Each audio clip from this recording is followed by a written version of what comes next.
Making another video.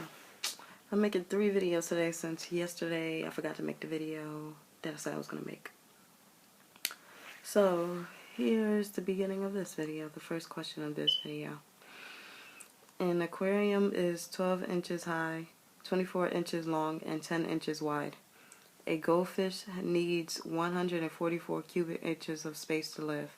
How many goldfish can this aquarium support? Okay, I'm going to show you. Question.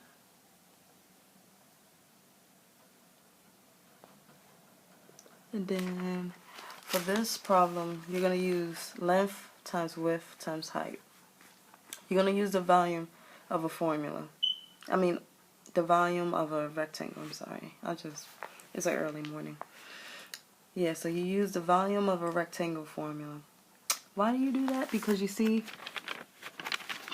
I should have drew a diagram, but you see it gives you three numbers. The length times width times height. So that means you're gonna have to find the volume. Whenever it gives you the width of the shape, then that means you have to find the volume of it. Okay. So what I did first, I multiplied. I used the formula. So I multiplied 12 times 4 times 10. And that's how you find out how much room he has in the tank. You see how I did it? Multiply. So he has 2,880. Okay, that's how big his of space. He got I'm sorry if I keep saying I'm tired. But 2,880, that's how much space he got in his tank. Okay, since it says each goldfish needs 144 cubic inches of space to live, you have to find out how many goldfish can he fit in that tank. So since you found out how much room he has in the tank, you divide how much they need by how much room he got. So they need 144 cubic inches, and he has 2,880 space. Then that's what you divide it by. So it said 2,880 divided by 144, and that gives you 20. So he can have 20 goldfish living in there. He can have 20 goldfish living in that tank comfortably. So that's pretty much how you do that problem. I'm sorry if I'm tilting. I'm trying to see the time. But yeah. Next question. This question is easy. It's just multiplying fractions. Because I don't know. I'm just going over stuff. Multiplying fractions. To solve that problem, you have to first, before you try to solve it, you have to first turn the mixed fraction into an improper fraction. You can't multiply it like this. You have to turn this into an improper fraction. So you want to know how to do that? You multiply 1 times 4, and then you add the 1. So 1 times 4 plus 1. 1 times 4 is 4 plus 1 is 5. You see? That's how I got 5 over 4. You keep the same denominator, okay? The second thing I did, now you can multiply it. So I did 9 times 12. 9 over 12 times 5 over 4. Then you multiply straight across.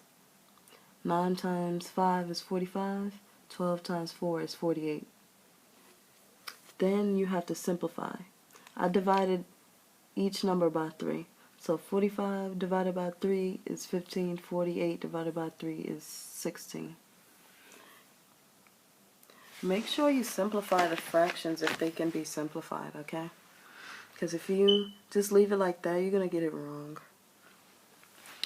Okay, that's it for that problem. Okay, this problem right here. You see, they will give you a problem. It will just be just like that, and you're gonna have to solve it. And some people are gonna be like, "What the hell is this?" I'm sorry for the cursing, but yeah, they're gonna give you that. Okay, I think I talked about this in the last exponents video, but I don't think I went over this one. Okay, this one is gonna be important. It's important because it's tricky. Okay, you will subtract the exponents. Why would you subtract? Because it's dividing.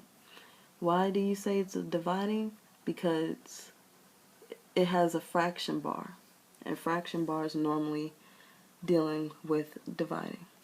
So when you see a fraction bar, it's set up like a fraction, then you divide it. Then you subtract it.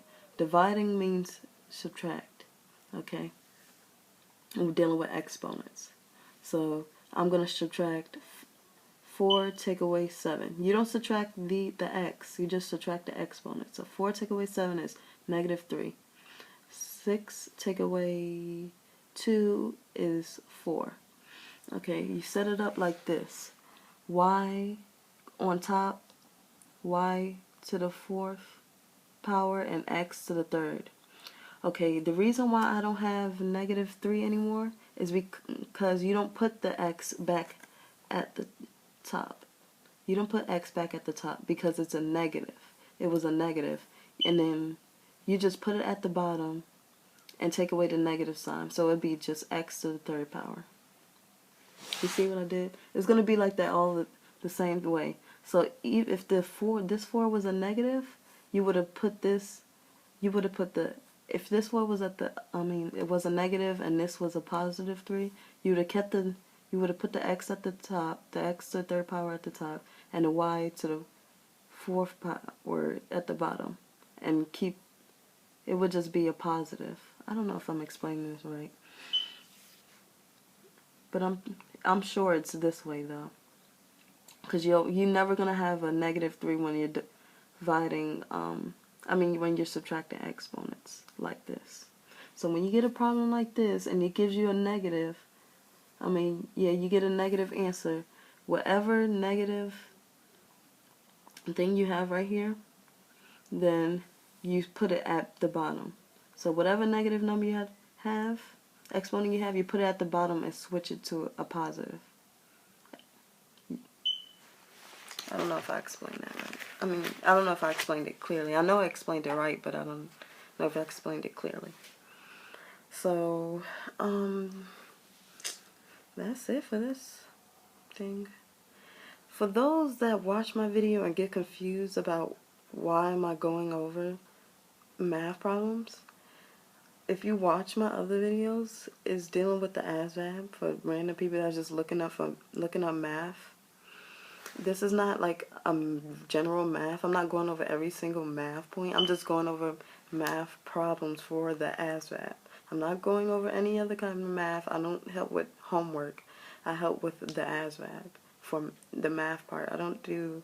I would do the English part, but people don't come to me. They normally come to me about the math part. So, I'm sorry. I'm not going to help you with your homework. I'm sorry. But I will help you with the Asvab math part. So, yeah. Don't get confused. This isn't the math channel. I'm sorry. But, yeah. Bye.